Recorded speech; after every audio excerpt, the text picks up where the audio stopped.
and I was like, cha-cha in it is crazy.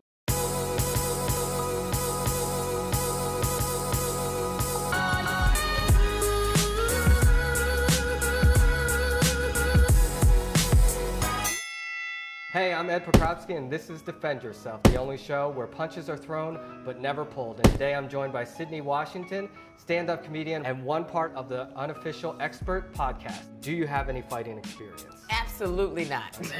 Not even, no, like aerobic boxing or anything? No, okay. My workout is the couch. I just do the couch. Have you ever been in a fight? The last time I got in a fight was in high school.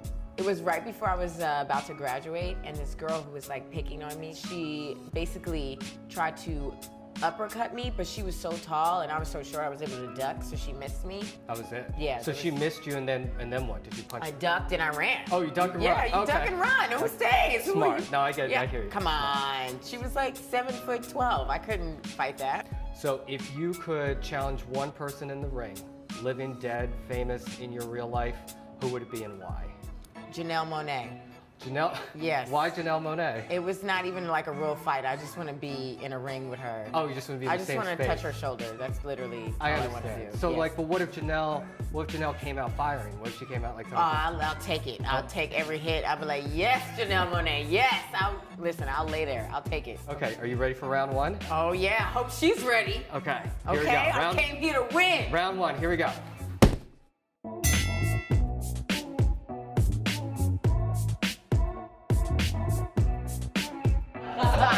Watch her get fucked up.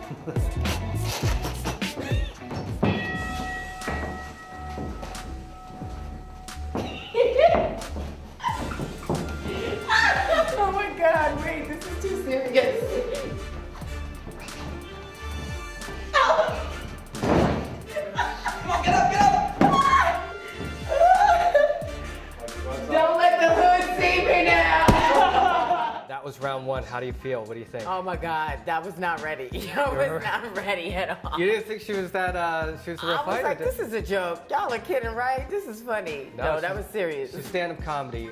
What got you into it? I ended up working at a bar, and I had a friend film me over like, I don't know, a month after our shift.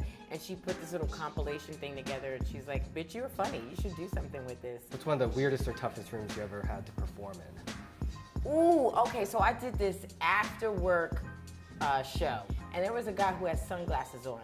And I went up to him and I started doing crowd work, and I was like, oh, you think you cool because you got sunglasses on? And I was like, what is this stick? And then my friend yelled, no, no.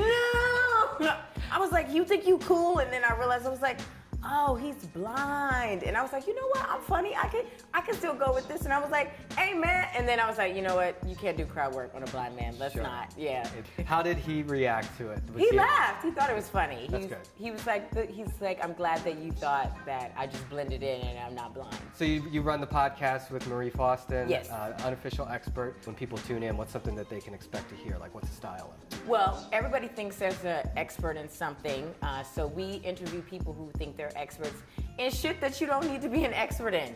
So we got like the dope baby daddy, we have a light-skinned expert, we have a stalker expert. So this girl, she started dating this dude for money, and then he started stalking her. It was great. Well, it wasn't great, but she's alive. It's good. It's good. It's funny. Okay, so you ready for round two? Yeah. Okay. That's my emergency contact. Yes. Hi. Hey, Adrian. That's Adrian. Oh, Adrian. Box.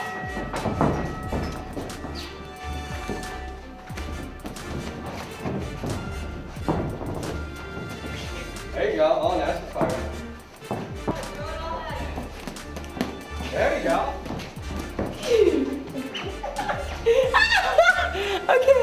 Okay, you win. And in round two, you were a lot more aggressive on that round. That was good. I did what I could. I literally, I had people watching me. I had my family and friends, so I was like, you know what? Don't make them look bad. What's one of your craziest drunk stories that got you where you were like, I gotta make a change? The last time I was like, I have to stop is when I got fired from this place called Riff Raffs. Okay. Literally, I was doing what the title of the club. I was being a riff raff. Right. I had 15 shots of Patron that night because it was free. I was like, listen, I'm not paying for this, so I'm gonna going, keep going. And top shelf. And apparently that's stealing. So they didn't care that I got wasted and blacked out and threw up on my manager's Men's Warehouse suit. He was more upset that I was stealing from the bar. So if you're gonna drink responsibly. And don't go to Riff Raff, just clearly Drink responsibly. They don't uphold their name. Don't go to Riff Raff. It's closed down. So who's got the last laugh now? Thank There you go. So you've dated both men and women. What's Yes. one of the biggest differences between the two? First of all, I want to let you know that I dated men. It was a phase. Yeah. It was 11 years of a phase. Got you it. know, so that wasn't really, that was practicing. Sure. Yeah. Women talk. There's a lot more talking going on. There's a lot like talking before, after, in between, morning, noon, night. We talk a lot. It's Yeah. a lot of feelings involved, and it's good, you know? Yeah. Dudes, you never know how they feeling, what they thinking. You're like, does he like me? Does he love me? Is he gonna hit me? Like, you never know how it's gonna work out. So Sure. I feel like I know more with women. We're more in tune with each other. Okay, so favorite movie quote or favorite movie character? Ricky! That's a quote from Boys in the Hood. That's when Ricky was about to die. That's my favorite part of the whole movie. What is it about that line? What about that moment that really did that? It was so intense. I felt like I was there. I was like, Ricky! I was screaming with the movie. I literally just fast forward to that so I could just scream, Ricky! Ricky, don't die! No, I don't know if he said that part, but you know. Favorite fast food burger? Jackson Hole. Oh, okay. Well, actually, Jackson Hole is not a fast food, but it feels like whenever I bite into a Jackson Hole burger, it tastes like white privilege, you know what I'm saying? Like, the burger comes from a two-parent home. Like, the burger got a gazebo and shit. You know, it's real cute. What's one of your favorite spots to hit in New York? I don't know, just like Central Park. I feel like that's the spot. That's where I met my girl. You guys just ran into Oh each other? yeah, that's how the gays do it. We just go in open spaces and meet each other. That's how we do it, you know? It's slow. That's good. Yeah, heterosexuals, they gotta be on the bridges and shit. Like, we literally just go in a park and meet each other. It's great. Tell me about a time that either a joke or a post you made or something that you put out there did not like get the response you were hoping for. Like what and why do you think it missed the mark? Okay, well, I just want to ask, is this a safe space? Total safe space. Can I tell you about this joke? Because I thought it was hilarious. Okay, so it's safe. Okay, so this was around the Bill Cosby scandal, right? Yeah. And the joke is like, you know, a lot of people are afraid to admit that somebody is like sexual harassing people because it's kind of like family, you know. Everybody got that one uncle that's touching people and they're like, you can't go to their house. But that's still your uncle, right? But it would be funny if like people were accusing Stevie Wonder, right? Because he's blind. It's like, how would he know? I mean, I'm sure he was touching somebody and he's touching their eyeball and he's like, this feel like a grown-ass woman, but it was actually a kid. Right. You know, it's a terrible joke, but at the time I was like, this is gonna hit. This is well developed. Has so many layers, you know? Yeah, it bombed heavy. I did it in a black room, they booed me, it was crazy. You have a real bad history with blind people. Yeah, I do. It's honestly, it's like they are attacking me. I feel like they give me problems. No, it's not me. Yeah. All right, are you ready for the final round? Yes. And fight!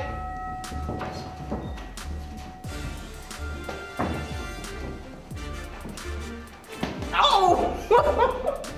Baby, good. Get back. Okay. There you go, you gotta keep them up. There you go, punch back. There you go, you got it. Seconds.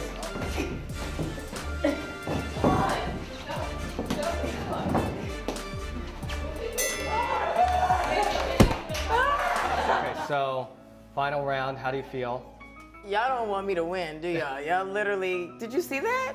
I saw it. I tried my best. No, you did really good. No, I think you went like this. You picked it up as it went and then along. she, whoop, and I was like, cha-cha, and it's crazy. But you stood on your feet. You took a punch. I and stood on your did, feet. better than the first round. Yeah, that's the biggest part. In stand-up comedy, do you think it's harder being a woman of color in comedy right now?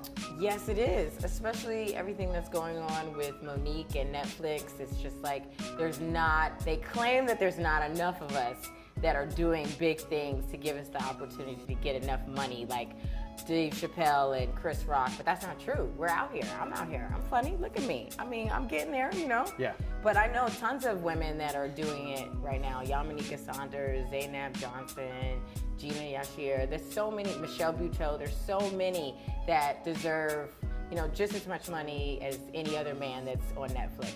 She's gonna talk about her periods or her boobs or sex. Like, you always have to do above and beyond just to prove that you're funny. And it's like a dude in a regular white tee will go up there and talk about socks, and everybody's like, that's hilarious. And I was like, no, he doesn't get out much. He's talking about socks. The final thing is just your personal project plug, anything you want to talk about, either in this camera or that camera. Just talk about any projects you got coming up, any places people can find you and see your stand-up. You can catch me out. No, I'm not going to say that. I have a podcast called The Unofficial Expert. It's on iTunes. It's on SoundCloud. Please subscribe, rate, review. We're also on Patreon. You know, you could just donate a little bit of money to us so we can get a studio. I have a one-woman show called Death of a Bottle Girl. It's coming out March 18th at the Duplex at 9:30. All right, so final sign-off. What's your final thoughts about this whole experience? Okay, I need to work out. So I need to come back to women's world boxing, and I need to get a coach. Coach Reese, to be exact. That's who I need in my life. And I need to do this over, because I'm ready to win. I feel like I got it in me. I feel like I look like a winner, right? This is what a winner looks like. Ah, yes. All right, well, everybody, Sydnee Washington, thank you so much for coming to defend yourself. We'll have you back for a rematch sometime. Yes, this is great. Nice job. Thank you.